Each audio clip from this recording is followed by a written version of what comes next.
السلام عليكم ورحمة الله وبركاته. ازيكم عاملين ايه؟ النهاردة ان شاء الله هنعمل لكم طريقة الكبدة الاسكندراني مع شوية بطاطس كده، ايه حاجة ان شاء الله تعجبكم وجربوا وهتدعوا لي. احنا دلوقتي اللي بنحط شوية زيت بس مش كتير، وفي اكياس كده بتتباع مع الكبدة بيبقى فيها توم كده وتتبيلة بيبقى الراجل نفسه عاملها. احنا ايه بنحط كيس دوت على شوية الزيت، بنقلبهم تقليبتين، وكيس الكبدة برضو بيبقى متبل، الراجل برضو بيبقى متبله، احنا بنحطه بس احنا بنزود عليه بقى ايه شوية ملح، شوية كمون، شوية يعني الخلطة كده الجميلة كده اللي تدي طعم كويس. احنا كده طبعا توم محطوط عشان الراجل مجهزه. بس الفكرة بقى ان احنا بنحط زيت كتير ونغطي الكبدة ايه اوقات بسيطة، يعني مش كتير، يعني مثلا ايه 5 دقايق مثلا، نعملوها مثلا دقيقتين ونشيل الغطا، نقلب تقلبتين كده ونسيبها ايه دقيقتين، وبعد كده نغطيها تاني مثلا دقيقتين 3، وبعد كده نشيل الغطا ونسيبها بقى خلاص ما نغطيهاش تاني.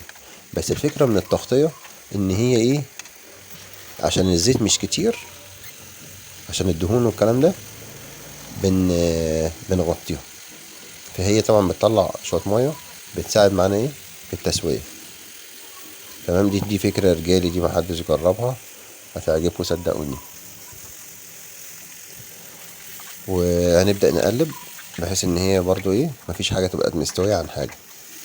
تمام، وبرضو نبص على البطاطس، نعمل بطاطس بنحط عليها بهارات برضو، مثلا توم بودرة، بصل بودرة، فلفل اسود، ملح خفيف، حاجات كده يعني ايه تغير طعمها وتخليها احلى. فكرة التغطية دي جميلة هتعجبكم ان شاء الله. دلوقتي ايه كل مثلا فترة بسيطة كده، مثلا دقيقتين مثلا ولا حاجة، نشيل الغطا ده ونبدأ نديها كام تقليبة كده، ونرجع برضو ايه نغطيها تاني كمرة او مرتين مش كتير، يعني التغطية ما تبقاش ياما، بحيث ان هي ايه تساعدها في السوا. واهم حاجة برضو نتابع البطاطس كويس عشان مفيش حاجة ايه تتحرق مننا. واهم حاجة في الموضوع ان احنا نعمل الحاجة بحب عشان الحاجة تطلع مظبوطة. هو النفس في الاكل اساسا الحب، ان انا ابقى حابب الحاجة اللي انا بعملها فالحاجة تطلع مظبوطة. لو انا بعمل الحاجة وانا نفسي مسدودة عمرها ما هتطلع حلوة، والطعم مش هيبقى كويس، ومش هبقى مركز فيها اساسا، فعشان كده مش هتطلع تمام. فلازم ان انا من جوايا ابقى مركز ان انا عايز اكل حاجة مظبوطة، فهي سبحان الله هتطلع مظبوطة.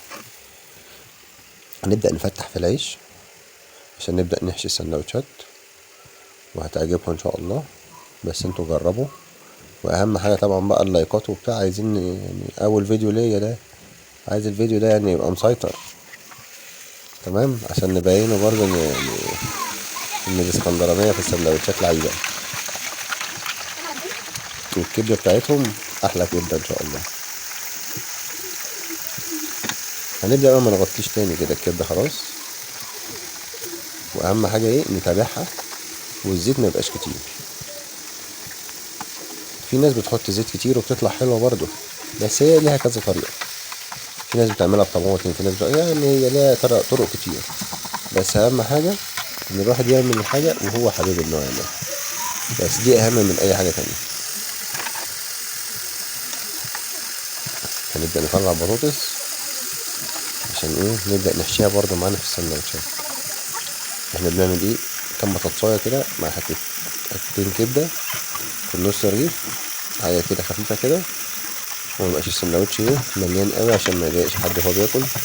وهي برضه وجهات نظر، في ناس بتحب السندوتش مليان، بس انا يعني واحد من الناس ما بحبوش فيه كتير، بحب يبقى ايه في كمية قليلة، بحيث ان انا اعرف ايه اكل كده واستطعم كل حاجة. يبقى انا برضه مستطعم العيش ومستطعم الكبدة والبطاطس باينة، كل حاجة تبقى واضحة يعني. غير لما تبقى حاجة اكتر من حاجة فيبقى السندوتش ايه طعم الحاجة الكتير فتبقى باينة اكتر، لكن لما الحاجة كلها تبقى مش كميات كبيرة يبقى الطعم جميل. ان شاء الله يعجبكم، ولايكات بقى وحركات عشان خاطر ايه نبين ان احنا مسيطرين. تمام، ونقول لكم ايه ان شاء الله الفيديو بتاعنا يعجبكم، واتفرجوا بقى على السندوتش الجميل. وعايزين نقول لكم السلام عليكم ورحمة الله وبركاته، وإن شاء الله بإذن الله فيديوهاتنا تعجبكم ونعمل فيديوهات تانية أكتر. بس أهم حاجة يعني المتابعين تابعونا، هنعمل إنتاج. وده أول فيديو وإن شاء الله ميبقاش آخر حاجة. ونقول لكم مع السلامة ويومكم جميل إن شاء الله، وبإذن الله تفتكروني من الفيديو بتاعي الجميل. والسلام عليكم ورحمة الله وبركاته، مع السلامة.